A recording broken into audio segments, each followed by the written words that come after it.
ರಾಜೀನಾಮೆ ಕೊಡೋದು ತಪ್ಪೇ ಮಾಡಿಲ್ಲ ಅಂತ ನಾವು ಹೇಳ್ತಾ ಇರೋದು.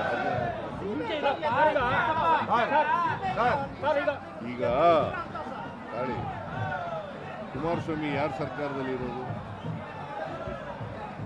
ಮಂತ್ರಿಯಾಗಿರೋದು ಯಾರ ಸರ್ಕಾರದಲ್ಲಿ? ಅವ್ರ ಮೇಲೆ ಬೈಲ್ ಮೇಲೆ ಇದ್ದಾರಲ್ಲ ಅವರು, FIR ಆಗಿ.